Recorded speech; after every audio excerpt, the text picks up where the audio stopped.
The islanders of Tsushima noticed them first. The dark figures cutting across the Pacific horizon one evening in 1274. Local governor So Sukakuni knows what's coming. He rallies 80 mounted samurai and leads them through the mountains toward the beach. The invasion fleet lurches forward. The samurai look outnumbered. 6 years ago, the Mongol ruler Kublai Khan, grandson of Genghis Khan, sent a letter to Japan's Kamakura government. Innumerable people in far-off lands have learned to fear our power and have longed for our virtuous rule. Moreover, the sages consider the entire universe one family. Therefore, if we should not establish friendly relations with each other, how could it be in accordance with the doctrine of one family? Who would care to appeal to arms? It's seemingly an offer to peacefully submit to Kublai Khan and become subjects of the Mongols. Yet to reject his proposal is to flirt with apocalypse, Holocaust. The sublime cities of the Islamic world, opulent kingdoms of Russia, mighty domain of Imperial China, have been defiled, burned, gutted. Millions of men, women, and children butchered by the Mongols. For unknown reasons, Kublai Khan has decided that Japan should now bend the knee to his empire. Japan's government responds by ignoring his letter. So Sukakuni is Ignomegalald Ord. First to suffer the consequences. At dawn, 1,000 Mongols charge the beach. Wait, isn't Hoshinshin then where the order of like where the name assassin comes from? Which is Shakespearean, if I'm not mistaken. But also, that's what the basis for like Ezio and Assassin's Creed. Isn't that what that is? Anna, you scared the shit out of me. Oh my god. Oh my lord. Imagine having the balls to Dono wall the fucking Mongols. Yeah, I mean, pretty based. Altair from Assassin's Creed is Arabic, yeah. Samurai are masters of the blade, but they are first and foremost horse archers. The Japanese fight in small, disparate bands of samurai warriors and their followers. They prefer to pick off individual targets at range. This initially works against the Mongols, and Tsushima's defenders cut down many of the oncoming invaders. But Mongol tactics are foreign and overwhelming. Mongol domination has come on the backs of battle-worn nomads trained in horse archery since childhood. They launch synchronized charges in units, raining mass volleys of arrows down on clumps of enemies. When the exhausted enemy herds begin to thin, they charge the gaps and look to finish the battle with axes and swords. Here, the samurai's mastery of both grappling on horseback and unmounted sword warfare becomes crucial. In the melee, one samurai shatters his sword, and a shower of Mongol arrows kill him. The defenders of Tsushima are outnumbered. No honor! The Mongols were like, honor? What? The fuck you mean, honor, bitch? Get arrowed. Get fucking rolled with with a sea of arrows from afar, you They're like, honor, we do genocide. Like, that's the way we take over areas. Like, what are you talking about? We literally warned you in a letter. Hey, we do genocide. We're gonna come do genocide. And these guys are like, no, we're gonna fight with honor. The bodies of Sukakuni and his followers are left on the beach, and by midday, the Mongol invasion of Tsushima is unstoppable. Local buildings are burned, inhabitants slaughtered. The Mongols do the same to the island of Iki before advancing toward the mainland. The fleet comes into view and drops anchor, revealing the Mongol flair for psychological warfare. Their bows are adorned with female islanders dangling from a rope strung through their palms. An onslaught of Mongol horse archers charge the beach to the tune of signals from gongs and drums. They launch ear-splitting gunpowder bombs, sending Japanese horses staggering backward. Then they swing hooks and other weapons to rip the Japanese from their mounts. The Mongols generally navigate the battlefield wearing versatile light armor and carrying personal shields, while the more heavily armored samurai only use shields as stationary protective walls for their archers. The samurai are relentless sharpshooters. Their counterattacks force some of the Mongols to retreat and regroup. One samurai, Takazaki Suenaga, is eager to make a name for himself. Japanese warriors are compensated by the shogunate government only when they can offer proof of their own exceptional deeds. Proof which often takes the form of eyewitness accounts or enemy heads. Suenaga has tracked the retreating Mongols to an encampment. One of his followers warns him not to charge, to wait for reinforcements, but Suenaga answers, "The way of the bow and arrow is to do what is worthy of reward. Charge!" The Mongols let fly a volley of arrows, wounding Suenaga and his 3 retainers. Suenaga presses on until an arrow drills into his horse and he's thrown to the ground, helpless. Suddenly, a charge of reinforcements storms forward, saving his life. The Mongol counterattack is brutal. The Japanese scatter and retreat inland, while the invaders lay waste to many of the homes and shrines along the coast. And then, they leave.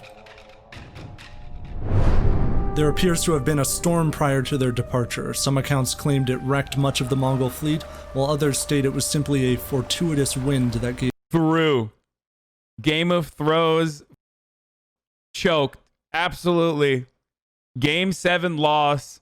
Just not even game 7. Just like it didn't even need to get to game 7. They were just like, all right, you don't this. love the spirit of justice. Gave the demoralized Mongol fleet the opportunity to sail back to Korea. The Mongols may have realized they lacked the manpower to occupy southern Japan. Whatever the case, the Mongols are gone. For Japan, it's now time to grieve and rebuild. It's the following year that Mongol emissaries arrive in Japan, reiterating Kublai Khan's request to submit to Mongol rule. Hojo to I mean, after that, they're like, lol, you guys lost the wind, lol, get the fuck out of here. I don't even understand why they would... I don't know what the strategic or tactical decision is to, like, literally overtake a fucking island. I truly do not understand it with, like, very limited... I mean, I don't know. Is Japan, like, dense in natural resources? I thought, like, the entire basis behind the katana is because the island doesn't have... the island doesn't really have any sort of fucking... Like, it doesn't have a significant amount of natural resources. No, Japan had a lot of silver, but that's it. Has a lot of gold. It's a political reason new emperor needs to conquer stuff. More land equals more prestige. Intermediary port source of mainland. I guess the only reason why they would do it is for also like sea control by sea to ensure that oncoming, like ensure that I don't know, some sort of invasion potentially from that side would not Mongols or weebs. That's why they would be the opposite of weebs to kill Japanese people. Mongols invaded everywhere, including Vietnam and India.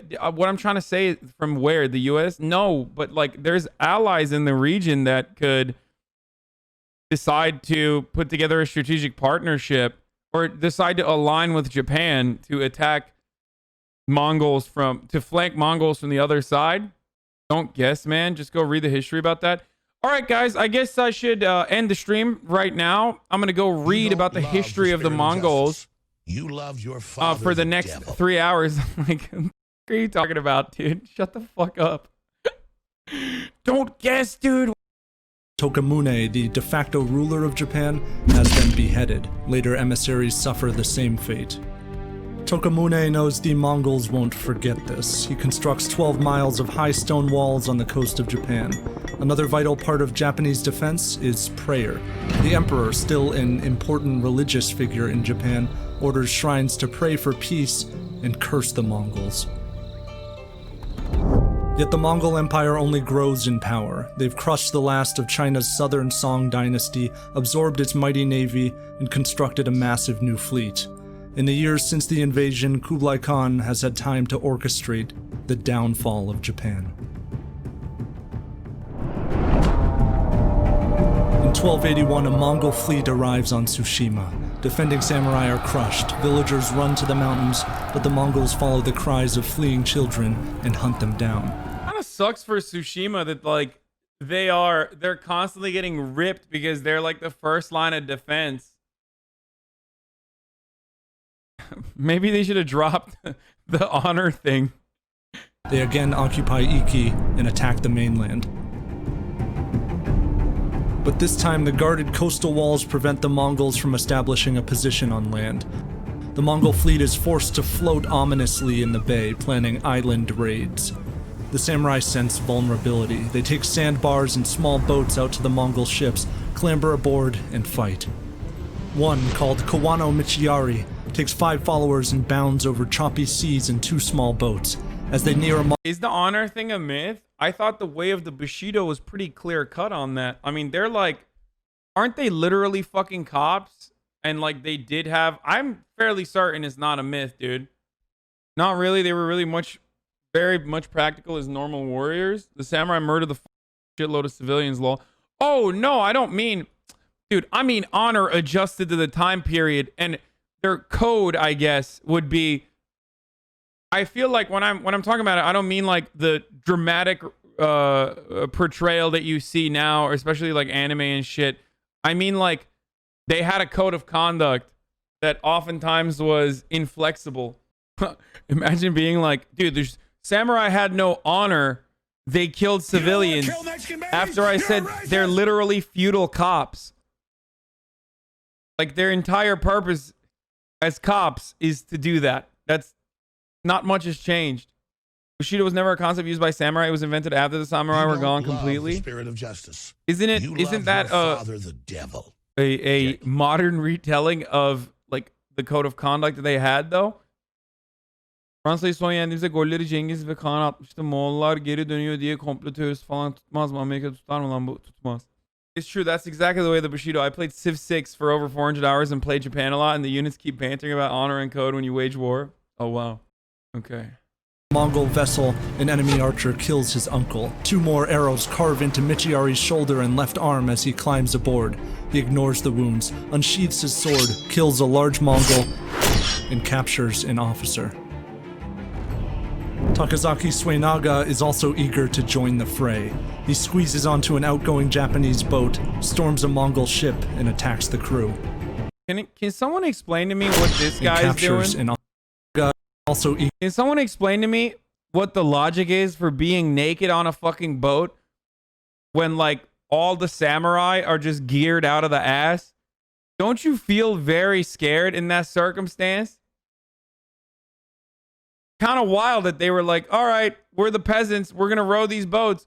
Hey, why the fuck do these samurai have like insanely gigantic armor on them while we're just like nude? The weight drowns you. Nothing though? I mean, they're just naked. Eager to join the fray, he squeezes onto an outgoing Japanese boat, storms a Mongol ship, and attacks the crew. Like, I feel like if I was rowing a boat, I'd be like, hey, guys, I think it's kind of weird that we're rowing the boat and the dudes immediately in front of us that we're trying to deploy have all this armor on them, and we're just kind of not protected at all. I mean, these Mongol guys, they seem to be throwing a lot of arrows our way. Maybe that's just me, but I feel kind of about the fact that we're naked. Mongols are bleeding supplies, but in midsummer the momentum seems to shift. Their massive southern fleet from the newly conquered southern China reaches Japan. The invading army is now 3 times as large as it was in the previous invasion. A tight battle at Takashima Island forces a Japanese retreat. Then, the skies blacken. Sails flutter, waves swell. A typhoon overtakes the bay, devouring hundreds of Mongol ships. Soldiers are thrown overboard, vessels dashed against the rocks. The surviving Mongol ships cut anchor and abandon the invasion. Damn. The next day, thousands of Mongols... So they literally lost the wind twice. Like, they lost the wind when they did a tactical retreat, and then they lost the wind again. Wind 2, Mongolian Army 0. You love your father, the devil. For a group of individuals that conquered, like, most of the planet, they lost to a wall and they lost the wind. It's very... Maybe Trump is right about this wall shit, dude. Walls are unstoppable. We have the power of wind and walls. Naval battle wasn't their thing. A lot of historians say that Japan would have won both times regardless of the storm. I mean, if you are known for horseback conquering and like gunpowder or like long range weaponry, tactical warfare on regular soil, and you really haven't upped your stats on any sort of like naval work, I think conquering an island is going to be pretty difficult regardless, because there's a lot of morale that you lose on the way. You know what I mean? It's hard. You're hungry. You get to a island that you don't know anything about. You know? Yeah, and then Japan's soil is not even regular. I mean, mountainous soil doesn't change the game all that much for the fucking the Khan and the Mongols. They operated on the East Asian plains, so there's a lot of mountainous regions there too. They literally were bred in mountainous regions. That's not an issue. It's just land. They love land. But the sea part of that equation, it seems like wasn't their forte. They should have just like they should have increased their naval stats, is what I'm thinking. And alive wash up on Japanese beaches and float by on driftwood. One straggler, Chang, has been stranded on an island for 3 days without food. He and other survivors plan to cut down trees, build ships, and sail home. But they're captured by Japanese who are surveying the area. Uninterested in forgiveness, the Japanese execute every Mongol, Korean, and northern Chinese they find. They view the southern Chinese as old allies of Japan, only recently forced under Mongol control. They spared the lives of the newly submitted, saying that they were people of the Tang dynasty, and made them slaves instead.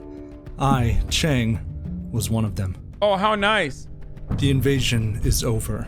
Takazaki Suenaga, now in his mid-30s, will have his exploits documented in scrolls and will present testimony. By the way, this is partially the reason why it's difficult to declare normative stances on things that happened that long ago, where it's like you just gotta describe it as is, with the exception of and that is for most of history, with the exception of contemporary history, where you can at least take a normative stance, so you can, try to persuade others from engaging in the same mistakes over and over again. No, you can't. Cultural relativism is not a sound position. I mean, it's not even cultural relativism. What I'm talking about is just that the way we can operate is impossible to associate with that. Not your fault, we forgive you, now you are my slave. Yeah.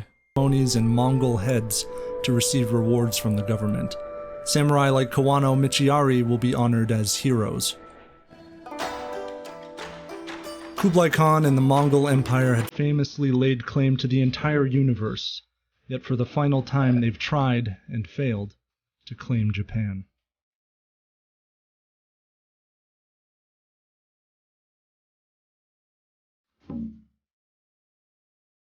So if you haven't already, make sure to subscribe and